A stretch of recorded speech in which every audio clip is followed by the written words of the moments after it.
Hello everyone and welcome to another series in the Intel Extreme Masters Season 1 group stage, and this time it is going to be DIDI8 against Protois, and it's going to be the last match in Group C, at least in PD2. And spawning in the top left corner here in red is the Night Dive player from Bulgaria, DIDI8, and spawning in the top right corner the Undead player Protois from Germany in yellow. And Protois, maybe you paid attention, did go for random, and he actually got his main race Undead. And just to tell you why he went for random, because the last time there was a bit of confusion, because on play day 1 DIDI8 faced a player playing random as well, which was Grubby. Basically what Protois wrote in his match statement was something along the lines of, I wasn't able to practice in a week and I'll probably lose anyway, and I hate playing against Night Dive anyway. And he was doing some some whining, and said maybe he's just gonna go for random and try to have a bit of fun, because as I mentioned, he said he wouldn't have a chance anyways. But right now he's getting his main race, so maybe that's a good start for the series, especially since DIDI8 doesn't know what he's up against. Therefore he's going for a Demon Hunter first, and for this late Ancient War inside of his base, which has been played by Night Dives for quite a while. Now DIDI8 knows what race his opponent got.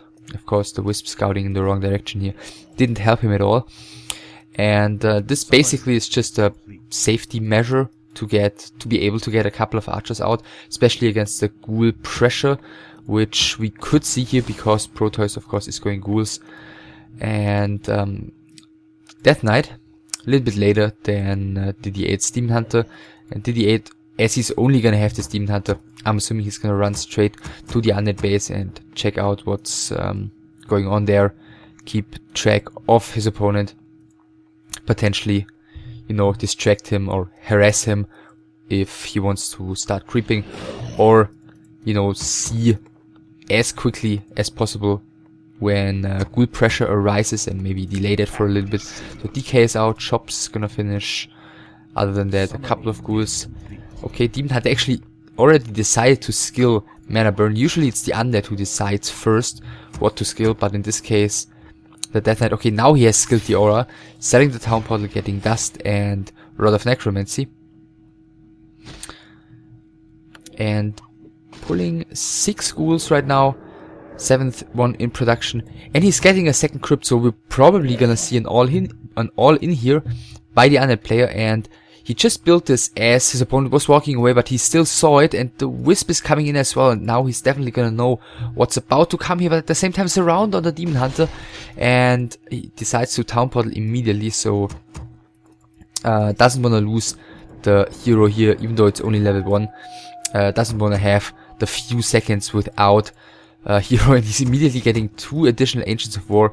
The crypt is still being produced here. Let's see if Protois is gonna go through with this, or if he could still decide to basically switch into a normal game, as DIDI8 is basically fully preparing for this all-in push. First Ancient of War has been cancelled. Demon Hunter of course needs to be careful not to get surrounded again. First ghoul has died already. The second Ancient of War is gonna be cancelled as well. Even the Acolyte is joining the fray here, and Detonate kills 2 skeletons. Demon Hunter has to be careful, does not get surrounded here. Second ghoul is going down, third ghoul has to be put back. Another Ancient of War is coming for DIDI8, and as long as the Demon Hunter doesn't get surrounded here, he's looking pretty decent. Only 3 Moonwells alive, though you'd think he'd get a 4th one, expecting the huge pressure arising here. So 2 crypts producing ghouls right now, 1 Ancient of War producing archers, 4 out on the moment for DIDI8, whereas Protois has 4 ghouls on the field. Bringing 2 more, saved 3 ghouls with rather low HP, so they can eventually join him again in trying to take down the Night Elf early on.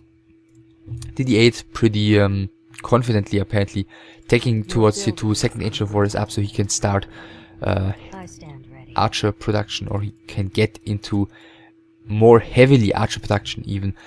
4th Moonlight coming right now, 31 supply against 37 already though, And another scout here sees that Protois is fully committed. He's not going to 2, he's going in again. First Archer is taking some damage, being pulled back to the Moonwells. First Ghoul is again going down. So Protois is trying to get into a good position, and he's able to trap the Archers in here apparently. 2 of them have gone down. Another Ghoul has gone down already, but there's only 4 Archers remaining, and they are 5 Archers actually. They are blocked off from their Moonwells, so maybe Protois can get a good angle around those here, but at the same time he's the one losing another Ghoul, level 2 for the DH.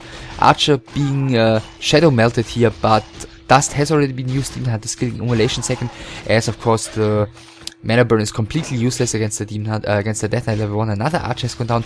More Skeletons being spawned here. He still has Wisps to detonate if he wants to.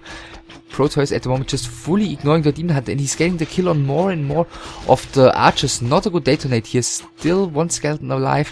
Only 2 Archers on the 3 Archers remaining on the field. Protois very aware, pulling away this Ghoul. Another Archer's gonna fall. At the same time, not a lot of ghouls have died in the last, say, minute or so, and therefore a lot of stuff still on the field for Protois, who caught up XP-wise, so he killed a lot of units here. Moonshoes is still somewhat available. DIDI8 in not a good position though with those Archers. Another Wisp coming in for that detonate. 2 Skeletons going down. 1 more Archer is probably gonna fall unless he uses the Moonwell, which apparently he's not gonna do. At the same time, another Archer is in trouble. 2 more Ghouls coming in. 39 supply against 28. Upgrade finished. At the same time, yeah, both of the heroes not really close to getting level 3, but DIDI8 seems to be, you know, falling behind a little bit more and more, especially since nighttime is about to end. He's getting a Hunter Sword right now. His tier 2 is done though, so that's a very crucial step, of course, to potentially get the Panda second. The Wisp is heading towards the tavern right now. Another Ghoul has died here. Just, okay, he doesn't have the resources to get the Panda at the moment. Coil onto one of the Ghouls. Demon Hunter should definitely make sure not to get surrounded. That would be horrible news for the DIDI8. So he's moving towards the right hand side. Aura of course gives these Ghouls some very nice speed advantage, and therefore the Demon Hunter is gonna have a very hard time sneaking out here. Okay, maybe just walking into the creeps, because if the Ghouls follow him there, then 2 Ghouls will get ensnared, which is gonna make things more difficult for Protois, but he decides to abandon the chase of this Demon Hunter and turn back towards the left hand side, towards the main base of his opponent. Panda has joined the army right now. Hunter's Hall is about to finish. Of course, no loss whatsoever yet, and still no shop, which is a bit surprising in my opinion, but then again, DIDI8 has so few resources.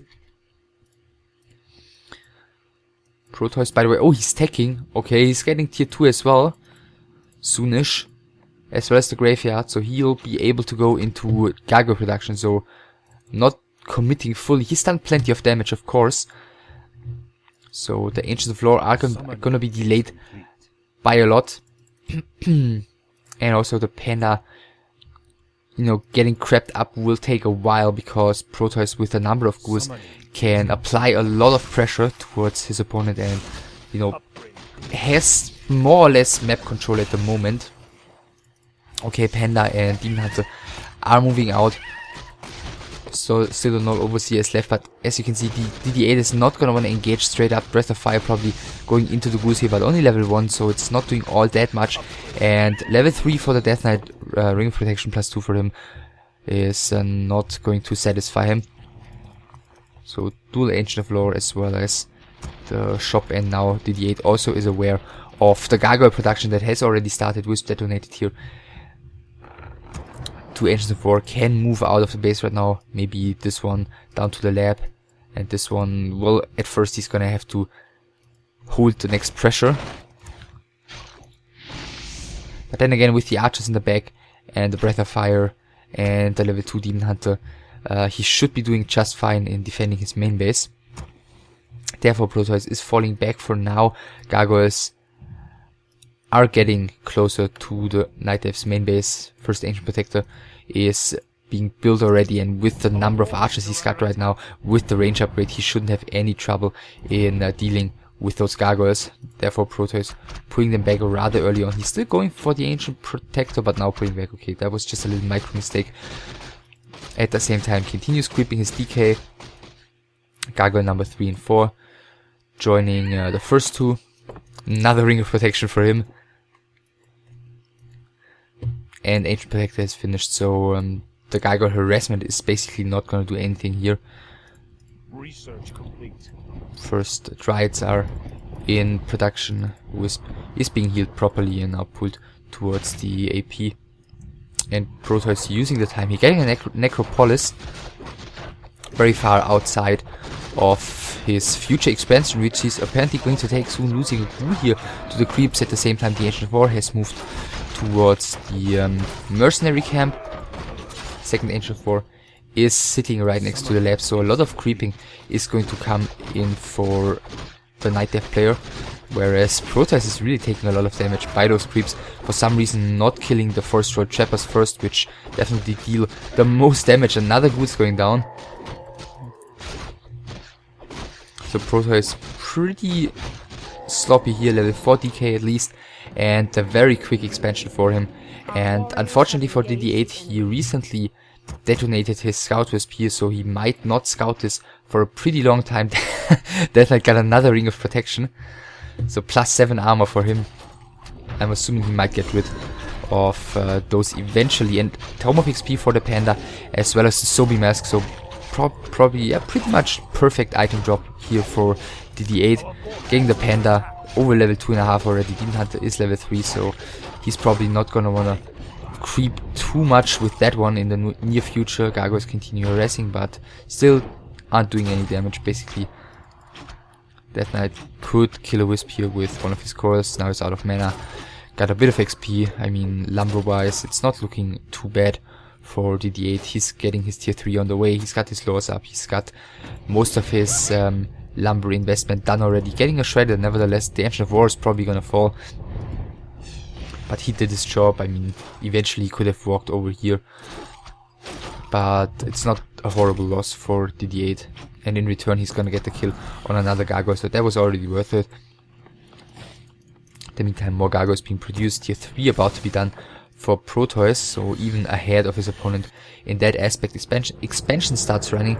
3 Ziggurats here in order to protect that one eventually against the large number of Dryads that DIDI8 actually has on the field right now. Demon Hunter's got a Staff, he's got a Town Portal, big Inmove Potion on the Panda, which he found here, so also a very good item drop there for him. Gargoyles falling back right now, and this timing could be pretty painful for Protois, as his towers, well, not even his Ziggurats are done, his towers, of course, even further away from being done down there. Therefore, he's gonna have to rely on his Ghouls and his Gargoyles to defend this little aggression by his opponent. Then again, he's got plenty of Ghouls left, 1 heal scroll for him as well, so if he gets in a good position with the Ghouls against the archers, then he might be doing just fine here. Another Ziggurat had to be cancelled. At least one of them has gotten up. The Ghouls are going up against the Gargoyles. Actually, Breath of Fire going in. The Ghouls are going up against the Archer. Actually, Breath of Fire going into the Gargoyles instead of the Ghouls. Therefore, the Ghouls are going to have free reign against all of the Archers. Only 2 of them remaining. The Gargoyles also doing a very good job against the Dryads. Panda casting another Breath of Fire. Demon Hunter with Immolation. Doing a bit of damage, decent bit of damage against the Ghouls. Actually, Death Knight already about to reach level 5, but he's out of mana, so it's not going to make that much of a difference in this fight. Almost the entire ground army of DIDI8 has gone down, though Protois still has a decent number of Gargoyles alive, and as there's only 1 Dryad left on the field right now and no orb on the heroes and no mana on the Panda, the Gargoyles will not really be, you know, threatened here anymore at all. Therefore, he should be able to hold this.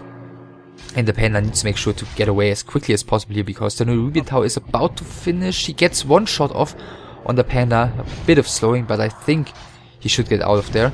Actually, there is mana on the Death Knight, and therefore he might not get away. It's level 3 coil, so he's going to be able to do 210 damage with that. Panda at 260 HP. The Demon Hunter is coming, but the Panda, he needs to pass the staff actually, and he doesn't get it done in time. Panda is falling, level 3 Panda down. Pretty huge loss for DIDI8 in that phase of the game. So the expansion is safely done for Protois. He's gonna have a huge resource advantage, which in Undead against Night Elf is a big deal. Death Knight level 5.5 already. Is he adding? Okay, he's finally adding the Lich, I guess. Once the DK is level 5 is basically the latest timing when Undeads wanna add the Lich, especially with the resource advantage. Doesn't have to rely on hit and run anymore, and therefore you know, he can add the rather immobile Lich, which often in hit and run situations doesn't come in too handy. By the way, no upgrades on the gargoyles, and on the other hand, no upgrades on the Dryads either. Tier 3 has been reached. I'm assuming he's gonna wanna get the orb eventually. First bears out as well. Master already finished. Panda being reproduced. Of course, he doesn't have too many resources at the moment, so he's gotta be thinking about how he wants to spend it. But the orb, of course, as he just bought it right now, is a huge investment against, or a hugely important investment against gargoyles. So level 5-1 for Protois. 2 Spirit Towers for him at the expansion, as well as the previously built Nerubian Tower and the Boneyard. So against the bears his opponent is going to have on the field, he's going to be very well prepared. And since he's got the expansion, he can easily afford it, while also having a sufficient number of gargoyles on the field. So is he gonna produce the first worm right now? Yeah, that's exactly what he's doing. In the meantime, yeah, just harassing with the gargoyles here. I feel like he might want to work on the experience on that Lich. Also got 4, 5, 6 schools still in his main base, which he could easily use to do some creeping, since he's got 1,300 lumber almost. But fair enough, he's just chilling in his base. I mean, he could creep this one easily. This one, of course. This one might be a bit of a risk, as it's pretty close to the Night Elf's main. Maybe this one rather, because it's closer to his own expansion, in case he needs to defend that. And it looks like DIDI8, you know, since he's not trying to go for a counter expansion, it looks like he really wants to break this right now with the Master Bears, with the double level 3. With the mana potion he bought on his Panda, the orb on the Demon Hunter. So this is going to be pretty much it. Protois is pulling back the gargoyles. I'm assuming he knows if he holds this, it's looking very good for him. First worm is already out, second worm is being produced. He doesn't want to get slowed by the Dryads though. So he's pulling back here, the 2 Spirit Towers attacking a Huntress right now, which of course takes extra damage, but isn't really the most valuable unit of his opponent. But of course the Dryads are out of range, and therefore the best unit he can target here with the towers. Now the gargoyles are ready to defend this expansion. Breath of Fire coming in, doing tons of damage to the opponent's acolytes as well as the towers, and the Demon Hunter will just be forced to Town Portal, as it appears here. Protois not really going for anything else, and he actually gets the kill on the Demon Hunter with the Town Portal, and this is making this game even more horrible for DIDI8. Both of the Dryads are going to fall, all the bears are probably going to fall to the worm. Next Breath of Fire hitting very nicely, but against the sheer number of undead units, Protois, DIDI8 just basically couldn't do anything anymore. In the end, no way to break this expansion, and I'm assuming no way to hold a counter expansion as well. Of course, Protois, since he was playing with 2 base against 1 base, just forcing the Town Portal on the Demon Hunter would have been easily enough as well. But of course, winning the entire fight even tops that, as his opponent screwed up using his Town Portal, and therefore DIDI8, being down 1-0, took a lot of damage by that initial 2 Crypt Ghoul pressure, and maybe the right decision by Protois there to tech as well, not overcommitting even after killing a lot of archers. Once the Panda was there, once the 2 Ancients of War were in place, and afterwards doing more and more damage with the gargoyles, as he was able to gather them with his expansion that backed him up, of course. And I guess that was the key point in this game, that the expansion got through in the mid game, even though the push of DIDI8 seemed pretty decently timed. The number of ghouls was really huge because Protois saved a lot of them, not like initially when he started pushing, but later on he saved a lot of those ghouls. He had a couple of Dryads, a couple of gargoyles already, and afterwards it was just looking very good for him. So maybe that's gonna motivate him to stick with Undead for the rest of this best of 3. And the second map is going to be Turtle Rock.